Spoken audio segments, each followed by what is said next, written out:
अस्सलामुअलैकुम। मैं Muhammad Wasim TSX analysis से। अगर आज की मार्केट के बारे में बात करते हैं तो आज की मार्केट 298 पॉइंट के साथ नेगेटिव बन रही। इंडेक्स 41,074 की सतह के करीब बंद रहा। वॉल्यूम्स की अगर बात करते हैं तो 52 मिलियन का काम, तकरीबन 53 मिलियन समझ लीजिए, काम KC 100 इंडेक्स के अंदर हुआ, जबकि KC ऑल शेयर के अंदर 99 मिलियन का काम हुआ, जिसकी वैल्यू 3.3 अरब रुपए बनती है।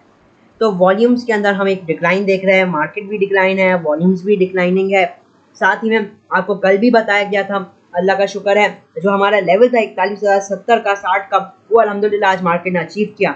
और अभी तक जैसे हमारी परफॉर्मेंस रही, फ्राइडे से हमने आपको मंदी का कहा था और अल्हम्दुलिल्लाह हम अभी तक उस मंदी के इंजॉय कर रहे हैं। और अब इंशाल्लाह जैसे जैसे मार्केट बेहतर होगी, आपको इंशाल्लाह स्टॉक्स भी बताए जाएंगे कि किन स्टॉक्स के अंदर इन्वेस्टमेंट करनी है। एनीवेज, सबसे पहले हम डॉलर के हवाले से बात कर लेते हैं। डॉलर मुसलसल राइज पे है, ठीक है। अगर मैं ओपन मार्केट की बात करूं तो 300 रुपये के पास डॉलर चल रहा है, तो ये एक नेगेटिव चीज़ है, ठीक है। इवन इंटरबैंक के अंदर भी हम राइज देख रहे हैं। सिमिलरली जो मुल्क के हालात हैं वो अभी तक बेहतर कुछ नहीं दिखाई दे रहे। जो इमरान खान की गिरफ्तारी है उसकी वजह से मुल्क में बहुत अनसर्टेनिटी पैदा हो चुकी है, खासकर सिविलियंस के अंदर। तो ये एक काफ़ी नेगेटिव चीज़ है और उसका एक नेगेटिव इम्पैक्ट देखने को मिल सकता है। एनीवेज, अगर हम आज मार्केट के टॉप कंट्रीब्यूटर्स और टॉप लूजर्स के हाल से बात करते हैं तो आज की दिन जो टॉप कंट्रीब्यूटर रहा या टॉप एडवांसर रहा वो दाऊद हरक्यूलिस का स्टॉक था, जिसमें 12.93 पॉइंट ये पॉजिटिव रहा। फिर लकी 7 पॉइंट मार्केट के अंदर पॉजिटिवली कंट्रीब्यूट करता रहा। फिर FML आ जाता है, FFC, MCB, Lotte chemical, FCCL, चिराग cement, Murree brewery, PIBTL, Nestle, SCBPL, ISL, Kohat cement और MLCL। डिक्लाइन साइड पे PSEL का stock, HBL, OGDC system, PPL, Meezan bank, Pak tobacco, EPCL, Mari, Engro और आगे आप कुछ स्टॉक देख सकते हैं। टॉप एक्टिव स्टॉक्स के हवाले से बात करते हैं तो आज के दिन जो टॉप 10 एक्टिव स्टॉक्स हैं उनमें से 9 नेगेटिव है और सिर्फ एक ही पॉजिटिव बन रहा है। जो टॉप एक्टिव है वो WTL का स्टॉक ₹1.14 में बंद रहा, 1,40,00,000 का काम हुआ। फिर TPLP 7 पैसे नेगेटिव रहा, BAFL 40 पैसे नेगेटिव रहा, K इलेक्ट्रिक 2 पैसे नेगेटिव, MLCF 1 पैसे नेगेटिव, SNGP 30 पैसे, OGDC तकरीबन ₹1.5 नेगेटिव रहा 78.63 के पास। फिर HBL ₹1.66, FCCL 7 पैसे पॉजिटिव रहा और सिनर्जी 3 पैसे नेगेटिव रहा। जो टॉप एडवांसेस के अंदर मोस्टली लिक्विड है, सिर्फ एक है लिक्विड स्टॉक जो है बिलाल फाइबर्स। जो टॉप डिक्लाइन साइड पे बात करें मोस्टली लिक्विड है, सिवाय एक आध के जैसे कि DFSM हो जाता है, इसके अंदर वॉल्यूम के साथ हमने आज गिरावट देखी। इसी के साथ अगर हम वर्ल्ड मार्केट्स के जायज़ा लें तो सबसे पहले हम कमोडिटीज़ को देखते हैं। क्रूड ऑयल इस वक्त ट्रेड कर रहा है $72.94 के पास ट्रेड कर रहा है, तकरीबन 77 सेंट नेगेटिव है, जब गोल्ड $4.75 नेगेटिव है। अगर हम बात करते हैं वर्ल्ड मार्केट्स के तो आज Bombay stock exchange 178 point positive रही। इसी के साथ अगर बात करते हैं यूरोपियन मार्केट्स के हवाले से मोस्टली नेगेटिव एक्टिविटीज़ ही दिख रही है हम लोगों को। इसी के साथ ये तो कुछ आज की मार्केट का हो गया, ठीक है। अभी मैं आपको चार्ट्स पे लेकर चलता हूँ और चार्ट्स पे हम पूरे मार्केट को ब्रेक डाउन भी करेंगे और आगे आने वाली मूव्स को भी इंशाल्लाह देखेंगे। सबसे पहले मैं मौजूद हूँ KC 100 इंडेक्स के डेली चार्ट पे और इधर आप अगर देखेंगे मार्केट को तो आज एक तीसरी नेगेटिव कैंडल बनी है। तो 3 कंसेक्यूटिव रेड कैंडल्स मार्केट के अंदर बन चुकी है और ये जो 3 कैंडल्स हैं आप ये देख रहे हैं, ये काफ़ी हद तक एक पैटर्न से मिलती जुलती है जो कि कहते हैं 3 ब्लैक क्रोज। तो ये कैंडलस्टिक पैटर्न है। अगर आप देखेंगे क्या कहते हैं, गूगल पे चेक करते हैं, आप सर्च करेंगे, मैं आपको दिखा भी देता हूँ। इधर मैंने एक इमेज वैसे ही खोल के रखी है 3 ब्लैक क्रोज की। ये एक अप ट्रेंड के बाद बनता है और आप देख सकते हैं कि किस तरीके से आज की जो क्लोजिंग है उससे रिजेंबल कर रही है। अच्छा चले, ये तो मैंने आपको ऐसी नेट से निकाल कर दिखाया ना। अगर मैं आपको हमारी मार्केट की थोड़ी पुरानी पिक्चर दिखाऊं तो आप यहाँ पे देख सकेंगे। मैं बात कर रहा हूँ 15 मार्च की। 15 मार्च के बाद हमने 3 दिन मार्केट के अंदर गिरावट देखी और इसी तरीके से एक कैंडल बनते हुए देखी। ये जो 3 दिन थी, इन तीनों दिन मार्केट ने एक ज़बरदस्त गिरावट की। पहले दिन मार्केट ने गिरावट की तकरीबन 180 पॉइंट्स, उसके बाद 364 पॉइंट और उसके बाद 411 पॉइंट। और आप करंटली भी देखें तो मार्केट इसी तरीके से फॉल कर रही है। आप देख सकते हैं इन 3 कैंडल बनने के बाद मार्केट के अंदर किस तरीके की ज़बरदस्त गिरावट आई है। मतलब कि ये कैंडल स्टिक फॉर्म होने के बाद मार्केट ने मजीद 1000 से 1500 पॉइंट की गिरावट की। ऑल्दो मैं पहले भी बता चुका हूँ, आज भी वंस अगेन रिपीट करूँगा कि ज़रूरी नहीं है जो पहले हुआ वो वंस अगेन रिपीट होगा। ठीक है, कैंडलस्टिक पैटर्न्स जो होते हैं ना, उनकी एक्यूरेसी बहुत कम होती है। ठीक है ना, उनकी एक्यूरेसी सिर्फ 10 या 20% होती है। तो आप कभी भी कैंडलस्टिक्स के ऊपर ट्रेडिंग नहीं करेंगे सिर्फ। ठीक है ना, आपको उससे किसी और चीज़ के साथ सपोर्ट करना पड़ेगा, किसी और रीज़न आपको चाहिए होगी। जैसे या तो आप किसी इंडिकेटर को इसके साथ यूज़ करें, या तो आप इसके साथ प्राइस एक्शन को यूज़ करें, सपोर्ट लाइन या जो भी हो। आप अकेले इसके ऊपर काम नहीं कर सकते, वरना आपकी जो एक्यूरेसी है ना वो गिर जाएगी। एनीवेज, ये तो मेरा मकसद था बताना। एनीवेज, अब अगर मैं बात करता हूँ आज की मार्केट को, हम थोड़ा ब्रेक डाउन करते हैं। तो देखिए, मैं आज गया हूँ 15 मिनट के चार्ट पर। आप देखेंगे आज मार्केट ने खुली गैप डाउन और इमीडिएटली हमारा जो टारगेट था 40,070 इसको हिट किया, और उसके बाद एकदम रिबाउंड आई मार्केट ऑफ 41,400। मतलब कि अपने लो साइड से अगर मैं बात करूं तो 330 350 पॉइंट मार्केट ने इजीली रिकवर कर लिया। और आप लोगों को हम एक बात बार बार बताते रहे कि देखिए, मार्केट जो भी अब आपको अप मूवमेंट देगी वो सिर्फ एक रिकवरी की हद तक होगी और वो सेलिंग अपॉर्चुनिटी की तरह होगी। ठीक है, तो आपको मैं यही बताता रहता हूँ, जब भी मार्केट कभी भी इस तरीके से गिरती है तो हमें क्या करना होता है, हमें मार्केट के ट्रेंड को समझना होता है। हम जानते हैं कि मार्केट इस वक्त डाउन ट्रेंड के अंदर है, इस वक्त मार्केट का ट्रेंड बियरिश है। ठीक है, तो इस वक्त कोई भी अप मूवमेंट आती है उसे एक रिकवरी ही होगी, वो ज़्यादा देर सस्टेन नहीं कर पाएगी अपने आप को, जब तक मार्केट अपना ट्रेंड ना बदले। ठीक है, जब तक मार्केट अपना ट्रेंड नहीं बदलेगी, ये ऐसी की ऐसी ही रहेगी। जो आपका डाउन ट्रेंड है वो वैसा का वैसा ही रहेगा। और यही वजह थी कि मार्केट ने वंस अगेन एक गिरावट की। एक यहाँ पे आप देखेंगे इवनिंग स्टार पैटर्न बना अपने बिल्कुल ही रेजिस्टेंस लेवल के पास, जो पहले एक वक्त में सपोर्ट भी रह चुका था। तो एक स्ट्रॉन्ग साइन था मार्केट के रिवर्सल का।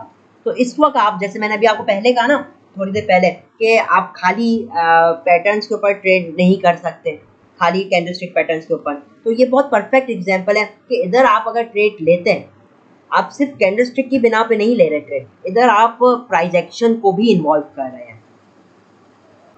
प्राइस एक्शन को किस तरीके से आप इन्वॉल्व कर रहे हैं? आप इस तरीके से इन्वॉल्व कर रहे हैं कि मार्केट ने एक इम्पॉर्टेंट लेवल से रिजेक्शन ली है, तो मोस्ट लाइकली मार्केट इसको कंटिन्यू कर सकती है। और आप देखेंगे तो ज़बरदस्त मार्केट ने एनीवेज टारगेट दिखाया।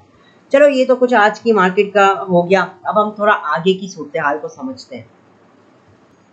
मैं RSI को देखूं अगर आवर्ली टाइम फ्रेम में, तो हाईली ओवरसोल्ड पोजीशन में। मैं 15 मिनट में देखूं तो जैसे जिक्र किया था, आज मार्केट ने थोड़ा रिकवर किया था, लेकिन once again market oversold position में ही आकर बंद रही। तो नो डाउट आपके जो RSI है वो एक ओवरसोल्ड पोजीशन को शो कर रहा है।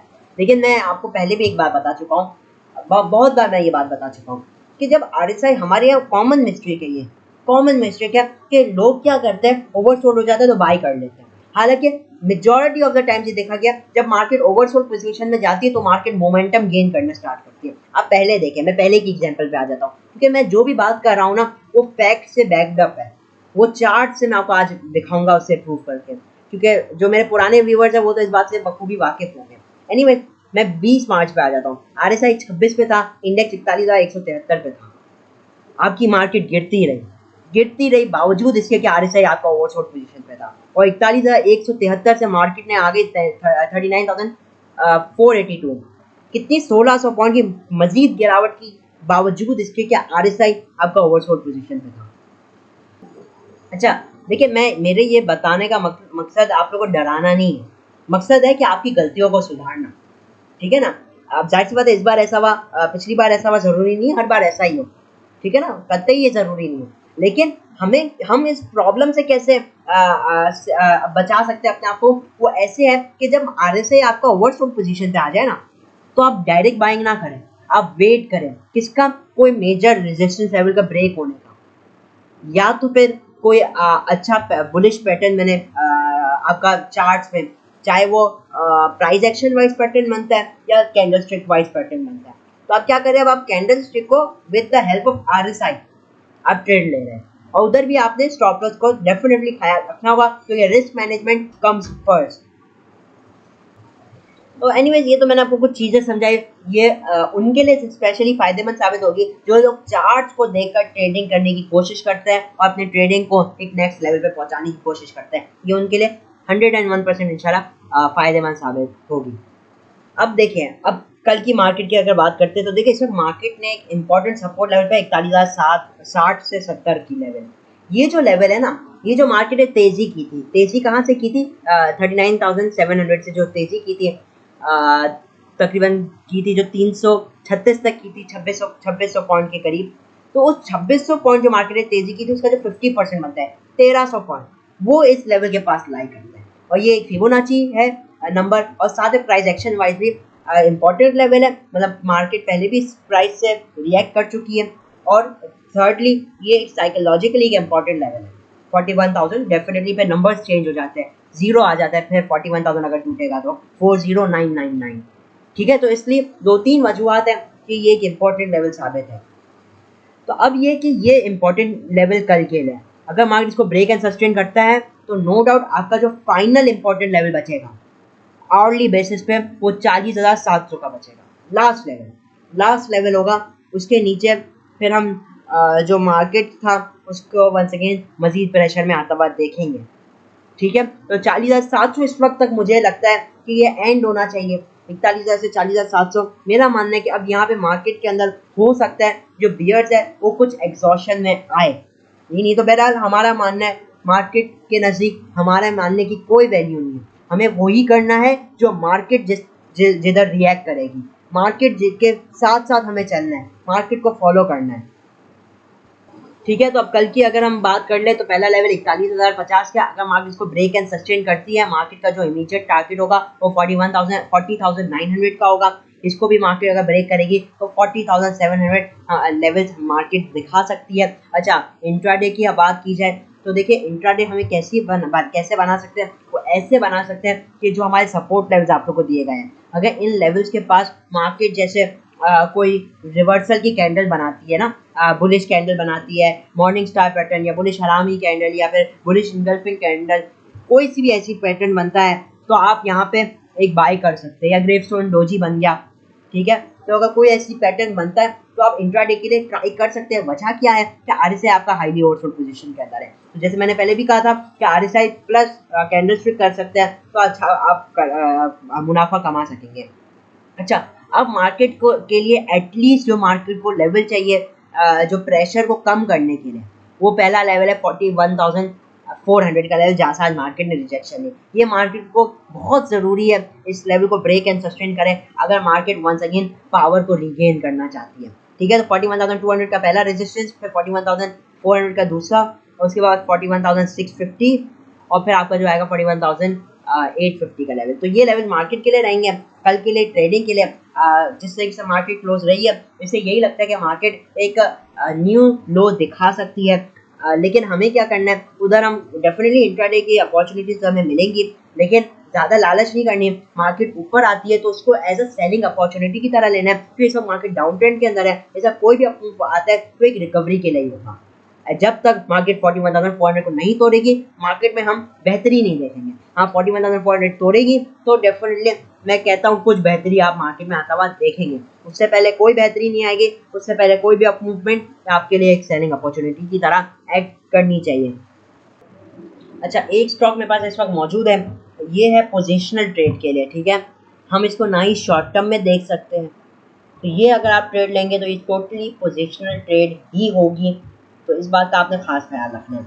ये स्टॉक है निशात चुनिया लिमिटेड। अच्छा, इसके कुछ प्रोज एंड कॉन्स मैं आप लोगों को बता दूंगा, स्टॉक के क्यों लेना चाहिए क्यों नहीं लेना चाहिए, किस चीज़ का ख्याल रखना है आपने, तो डेफिनेटली आपने गौर से सुनना है। तो देखिए ये जो स्टॉक है ना, ये स्टॉक एक लंबे अरसे से कंसोलिडेट कर रहा है। कब से? 29 दिसंबर को ये 22.56 पे बंद हुआ था और आज है गालिबन 10 मई और आज ये 20.91 पे बन रहा है।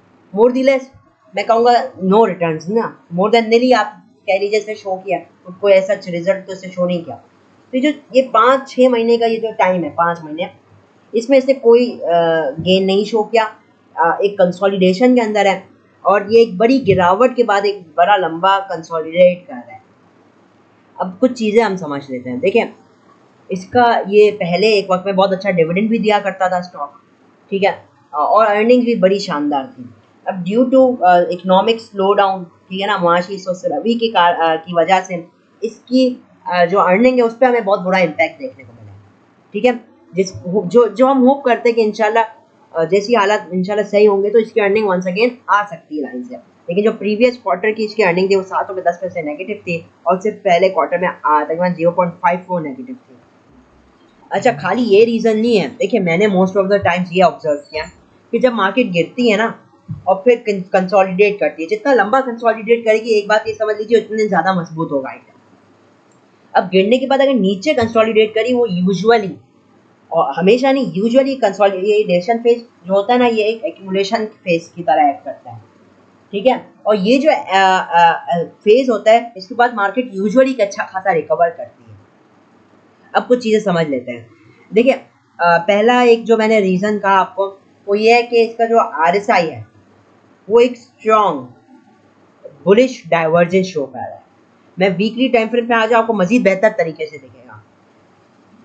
मैं यहाँ आ गया हूँ, आप देखिए कि RSI किस तरीके की बुलिश डाइवर्जेंस शो कर रहा है, और ये डेफिनेटली फिर एक पॉजिटिव चीज़ है। बुलिश डाइवर्जेंस तो होती पॉजिटिव चीज़ है। तो ये पहला रीज़न आप लोगों को ये स्टॉक देने का।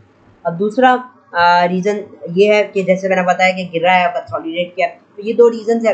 इसके अंदर मूवमेंट आप कब देखेंगे, इसमें पहला रेजिस्टेंस लेवल इसका 22 रुपये, ये इमीडिएटली आपका टारगेट बन सकता है। सिर्फ 20.91 पे तो 22 रुपये का टारगेट बन सकता है, और जो अगला टारगेट होगा वो 24 रुपये का होगा। जब ये 24 रुपये को तोड़ेगा ना, फिर हम उम्मीद करते हैं इंशाल्लाह रैली में आएगा ये, और ये फिर जो लेवल्स है वो दिखाएगा आपको, 25 रुपये का भी दिखाएगा, उसके बाद 29 का लेवल आएगा, फिर 32 का आएगा, लास्टली आपका लेवल 35 रुपये का आएगा। तो ये कुछ रीजन थी जो जिस वजह से मैं आपको कॉल दे रहा हूँ। अच्छा, इसमें स्टॉप लॉस क्या लगेगा? देखिए, इसमें 20.91 रुपये पे है, तो डेफिनेटली आप इस रेट पे तो बाय करेंगे नहीं। मार्केट कल नीचे आती है, थोड़ा डिप पे आता है तो बहुत अच्छा है, डिप पे मिल जाए बहुत अच्छा है। अच्छा, ये एक और भी रीजन जो देने का है वो ये कि इसका स्टॉप लॉस बहुत छोटा है। आपको मान लीजिए 20.50 के पास मिलता है ना, तो आप स्टॉप लॉस क्या लगा सकते हैं, तकरीबन आप 19.80 डेली टाइम फ्रेम की क्लोजिंग या 19.50 आप कर लीजिए। अगर ये डेली टाइम फ्रेम इससे नीचे क्लोज होगा तो आप एग्जिट कर जाए। एक बहुत छोटा सा स्टॉप लॉस है, और टारगेट जो है ना वो बहुत बड़े बड़े मिल सकते हैं। मैंने आपको ऊपर मार्क किए 24, 25, 26, 29 और 32 रुपये, ये टारगेट्स आप ले सकेंगे इसमें से। तो ये इस वजह से अच्छा है, रिस्क रिवॉर्ड अच्छा है। तो मेरी कोशिश होती है कि ऐसी ट्रेड को ज़्यादा लूँ, लेकिन इसमें एक बात याद है, ये बात रखे याद कि इसमें होल्ड ज़्यादा करना पड़ सकता है। ठीक है, हो सकता है 1 महीने लग जाए, 2 महीने लग जाए, 3 महीने लग जाए, इवन 4 महीने भी लग सकते हैं। तो ये स्टॉक फ्रस्ट्रेट कर देता है आप लोगों को। ठीक है, तो ये स्टॉक वो बंदा ले जो जिसके पास पेशेंस है, और जो कि कम क्वांटिटी में लीजिएगा। ठीक है, और इसको भूलने के लिए ले सकते हैं, या भूल गए, और कम क्वांटिटी में लेना है, ज़्यादा क्वांटिटी में मत लीजिएगा। अपने पोर्टफोलियो का ज़्यादा परसेंटेज इसमें मत डालिएगा। ठीक है ना, ये रीजन है। स्टॉप लॉस के साथ ले सकते हैं ट्रेड, हिट हुआ कोई नहीं, आप एग्जिट कर जाए, क्योंकि मैंने पहले भी कहा मैं ऐसी ट्रेड्स को ज़्यादा प्रेफर करता हूँ जिसके अंदर रिस्क रिवॉर्ड ज़्यादा अच्छा हो। ठीक है ना, अगर आज इसमें 1 रुपये लॉस करने का चांस है, ऐसी मैं 10 ट्रेड लेता हूँ। चले, मान लीजिए आज ये 10 ट्रेड ली, 10 में से मेरी क्या कहते हैं 8 गलत हो गई, मैंने 8 रुपये लॉस कर लिया। 2 ट्रेड चली, दोनों ने मुझे 10-10 रुपये कमाया, 20 रुपये मैं कमा लूंगा, और एट द एंड मेरे पास 12 रुपये बचेंगे। मकसद ये कहने का कि रिस्क रिवॉर्ड को अगर मैनेज करेंगे ना, तो नंबर ऑफ लॉसेज जो होंगे ना आपके, वो मैटर नहीं करेंगे। फिर उसके अगेंस्ट जो आपने प्रॉफिट कमाया होगा ना, वो सबको बिल्कुल ही वो कर देगा, हक्का बक्का सबको, आपको भी, बल्कि आप भी हक्का बक्का रह जाएंगे। मैंने पास में भी इसी चैनल पे ऐसी कॉल्स दी है। ठीक है, एक कॉल मैं आपको जैसे बताऊँ, अटक सीमेंट की हमने बहुत पिछले साल दी थी गालिबन, जिसमें शायद मुझे याद नहीं 65 में पास था, आपको कॉल दी थी, इसका टारगेट 90 का दिया था, 90 उसने हिट किया। ठीक है ना। अच्छा, इसी के साथ आपको और भी कॉल, हाल में इमेज की कॉल दी थी आपको, 9:30 पे था, आपको बताया था 9 रुपये का स्टॉप लीजिए, टारगेट आप इसमें 12 रुपये तक का ले सकते हैं, तो 25-30% उसमें भी आपने कमा लिया। ऐसे मकसद है कि ऐसे हमने इसी चैनल पे बहुत कॉल्स दिए जिसने आउटस्टैंडिंग रिटर्न दिए। तो मकसद ये कि आप रिस्क और रिवॉर्ड को मैनेज करेंगे ना, तो एट द एंड आप प्रॉफिट में निकलेंगे। तो फिर आप जो ट्रेड लूज करेंगे ना, उसका नंबर मैटर नहीं करेगा।